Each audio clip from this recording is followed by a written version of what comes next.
Hello and welcome to my house. Not a garage, not a shop, or anywhere else that I've been working on this car. I have been really bad and have not been doing any filming at all, but I've been working a lot on the car still. So instead of having awesome cool video, I'm just going to give you a slideshow and we're going to talk about everything that I've done. So let's begin.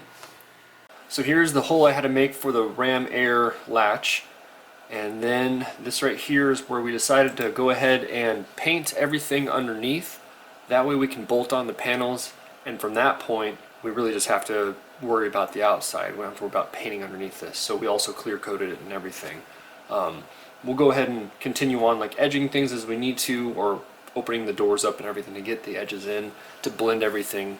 But this was just the way we had to do it with the time that we're allowed. Which has been kind of the motto for this whole entire build. Underneath the deck lid, this is actually before clear coat, you can kind of see that matte finish.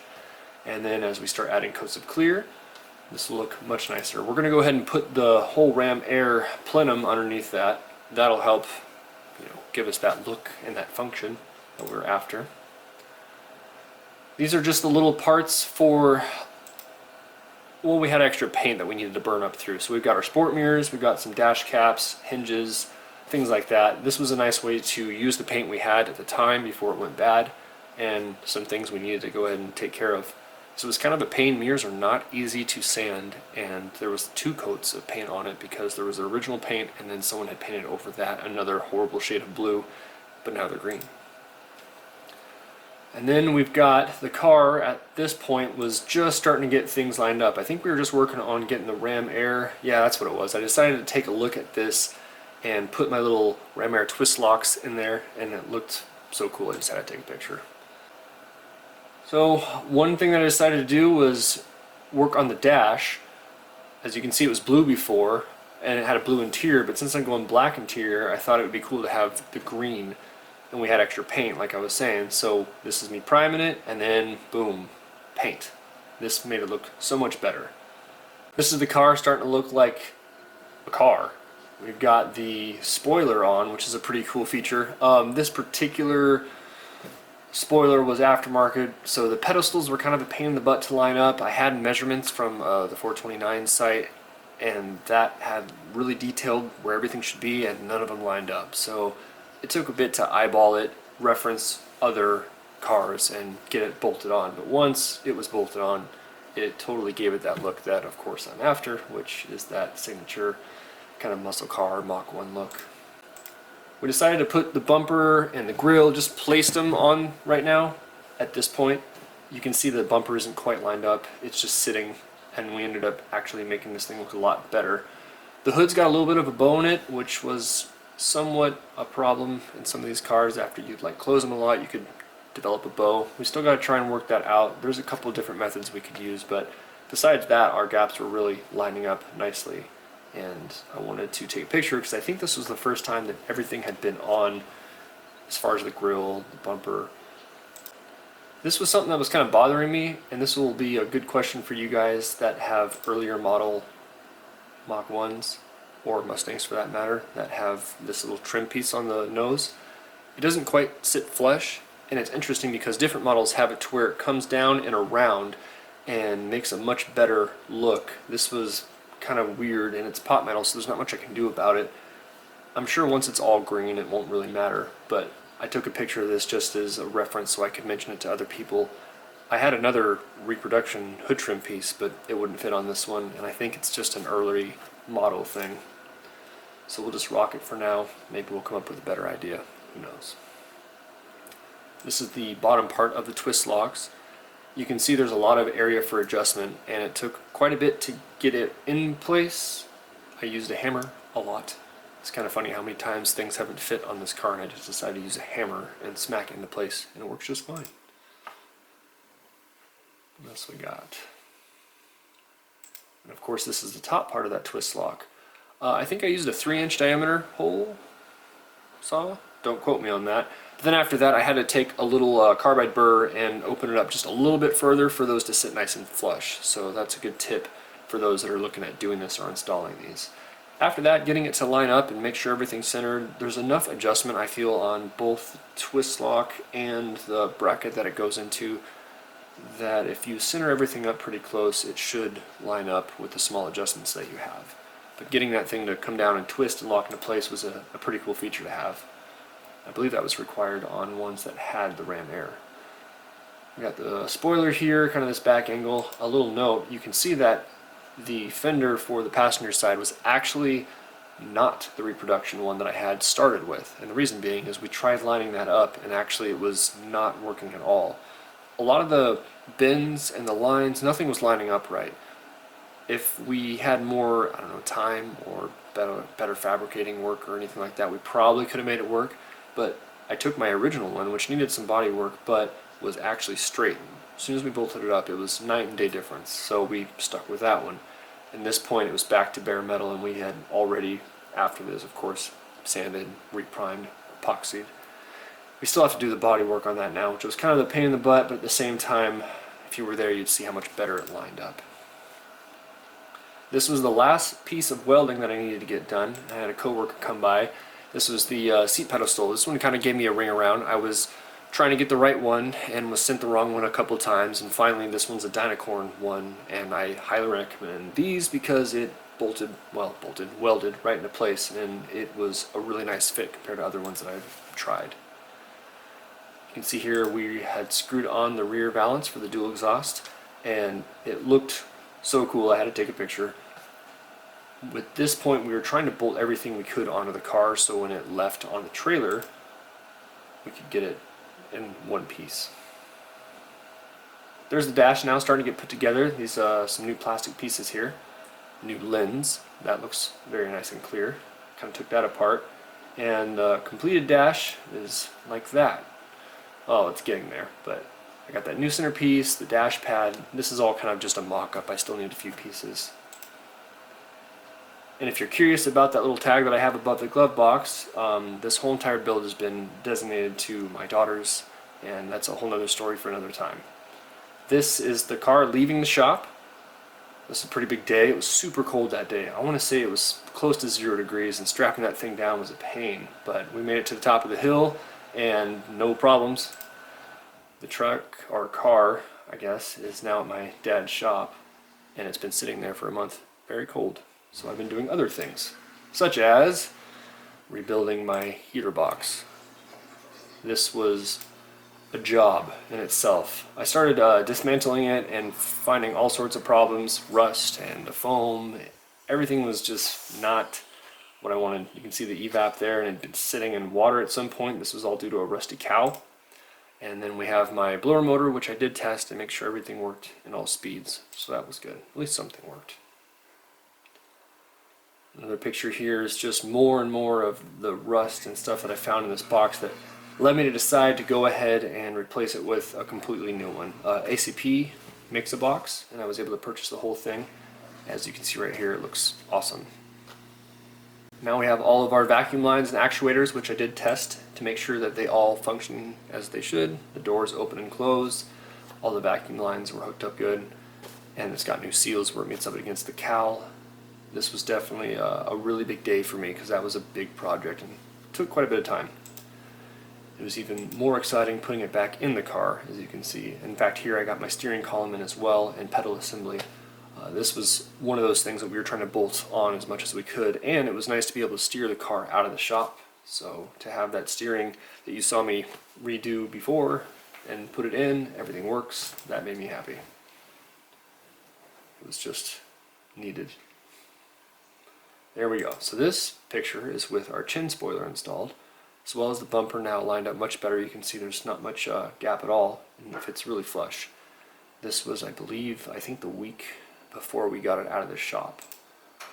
But everything is bolted on. It'll come back off to do some other things, but this right here is the center console. You can see that someone had it had a much better day. A lot of switches, it's ugly, it's dirty, there was a section missing. I had to kind of reference other ones to see what was missing. Then I started to kind of go through and restore it. You'll see here I've got a clock, which is a pretty cool feature to have. However, it did not work. and I couldn't help myself but needed to pull through and start tearing things apart. So I started to tear the clock apart and found some broken wires. After that, welded up the wires, cleaned the points, and was able to work at that point, which was pretty cool. Alright, there's cleaning the points, just kind of like you would on a distributor. Resoldered the wire that was broken, and then it came back to life. So we were able to finally put that in, and now I'll have a working clock, which is a pretty cool thing to have. The thing makes a little tick tick tick sound. I was using these tiny little glasses screwdrivers. There's the rivet job that I did just to mimic the shape that was in there originally. It doesn't look as great as I'd like it to. I can always get a new center console later, but for $700, this will work for now. This was right before I started painting things and cleaned up. You'll see I added a couple of features, a cup holder, a charger, and now there's actually an input for a USB and a plug jack, but it was starting to look much better after some fresh vinyl paint, or I guess plastic trim paint. Passable at least at this point. That's pretty similar stuff that I use, this trim and bumper paint or vinyl paint, flexible paint basically. I took some time and cleaned everything up with naphtha and Scotch-Brite, let it dry, got all the dirt off. Actually I did soap and water first and then naphtha and then the paint. It held on really good. I've actually been really impressed with this paint, and a lot of my panels have been painted with it. As you can see, it actually looks really nice, and then I have like a matte clear that I go over that. As you saw in the previous photo with the ashtray being gone, the cup holder being there, there's an ashtray in the rear that I did not need, so I went ahead and fabricated a little charger there. Thought that would be a nice place to have it, and it kind of keeps that original look when the lid's closed. There's the center console that has a little bit of a repair done to it. Once it was painted, it didn't look so bad, and it's in an area you can't really see anyway, so we're going to rock with that for a while. Those are the dog dish hubcaps that I believe this car came with, actually. I want to keep that look. I actually really like that look, but I'm going to not use the trim rings, and the wheels will just be black. I'll show a picture of the wheels here in a second, but here's an example of the car that has something that I'm after as far as the look goes. You can kind of see here it's got the big fat tires in the back, the spoiler, the rear louvers. This is the look that I'm after. Bonus points for those who know what that is. I started going through my wiring, and this was a big job in itself. I had to take all my wiring and spread out my whole shop, organize it, and sent it to a guy, Midlife Harness Restoration, Randy Johnson, out of Arizona. And that was extremely helpful. He went through all my harnesses, helped build me an under dash harness that was set up for all the features that I have, because I didn't actually have one in the pile of parts that I've got. Here's the picture of me installing that harness onto the back of the dash, much needed.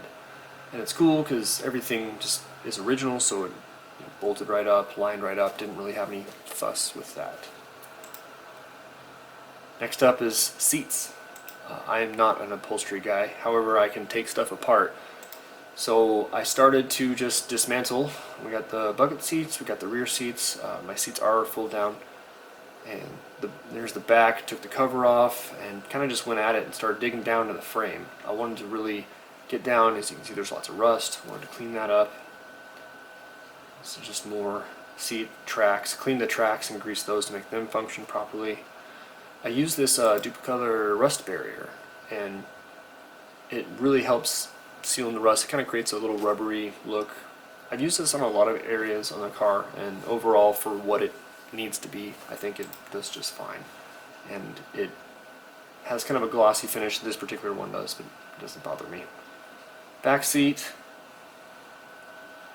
you can see it's starting to get torn down to the rusty frame. Just kind of went at it with a wire brush, power wire brush, and then painted it just to kind of seal everything up. Cleaned it up as much as possible. New seat covers, and finally I had a local place install the seat covers onto the upholstery. You can kind of see here, it's all together, laid them out in my shop, and we're waiting on the rear seat upholstery right now. Something to note, when you take apart the seats, look at the frames. I was told to check them the lower seat for cracks, which I did find, and had a local welder weld up those cracks and also reinforce them. Working on the fold down seats and replacing the carpet, painting everything, getting rid of rust. Really loved seeing fresh carpet on these fold down seats. This is actually a trap door. The area that's red is actually something I scribbled on there. It's just kind of not on the seats itself, on the picture of an area to remind myself where there was a seal. I'm going to probably use just some foam tape right there. But having fresh carpet on that really made it look nice. And then I started dismantling the rest of the fold down seats. The chrome was pretty rusted and wasn't really stoked with how that looked. I steel wooled it as best as I could, and it's going to have to be what we use for now because it's going to be like $500 or $600 to re-chrome it, and that's just not in our budget at this point. The carpet was glued on there. I wasn't sure exactly what to use. This is the back of the trapdoor. But I did find some 3M headliner adhesive, which is adhesive you spray on one side, spray on the other, let it set up for at least 5 minutes, no longer than an hour, and then you put it down. But it's super sticky. The minute you start putting stuff down, it immediately adheres, and so you've got to be really careful on how you lay that carpet down. There was a couple times I started and it was not quite lined up, and I had to really quickly pull it off, which required a lot of force. So after that I ended up having someone help me because it wouldn't look good if you got it all misaligned. This is starting to look much better now, as you can see. Everything is getting new carpet, painted black, and then finally that job was done, and here's the end result. Looks much better. A couple of small little odds and ends that I've done was clean up the little bezels for my up and down switches for the power windows. That looks much better, just steel wool. Also painted some of the window or interior trim. And that's kind of where I'm at right now. So where does that leave us? The car is at my dad's shop. I've been working on getting all the interior components. I actually have carpet now. As you can see, my seats are almost done because I'm waiting on the rear ones. I'm getting all of my interior pieces and trim. I got my headliner. Everything's just kind of getting lined up. I've been taking a lot of this time not working on the car directly, by working on all the things that needed to get done for the interior. I'll be putting the headliner in, the carpet, the dash, wiring, and everything is going to start falling into place so we can get that interior together. Once that's done, then I'll be getting the windows and sealing everything up, doing some body work, and hopefully here within the next couple months, setting up my dad's shop so we can paint in there. Right now it's way too cold. I also ended up finding, believe it or not, another Mach 1 here in the peninsula, and it is a 72Q code. The engine and tranny's gone, and pretty much it's all rotted out, but there are a lot of parts on this thing that I need. The honeycomb grill in the back, the rear bumper, some interior components, and it'd be sweet just to have reference on how things went back together because it's relatively complete and my car is not. So I'll be picking that up hopefully here within the next couple weeks, and that will be a huge help on my completion. And then once I'm done using it for what I need to use it for, I'll probably just sell the parts off of it. So if you're looking for some parts, hit me up. I will probably have a fair amount of parts left over after this build. I still have a lot to go, and I'm not saying we're almost done, but there's so many huge steps that have been made in the last month that I haven't really made a video. And a lot of the work I've been doing is just kind of tedious stuff. I should have been filming, but hopefully this will get you up to speed and let you know that I haven't been just slacking off. I have been working very tirelessly and hope to continue to make progress as we move forward, because I really have a goal to get this thing together and running. Pretty much would be like at the year mark, so somewhere in July, August, that would be awesome. So thanks for hanging out and watching and listening to me blabble for like ever, and we'll chat with you next time. Later.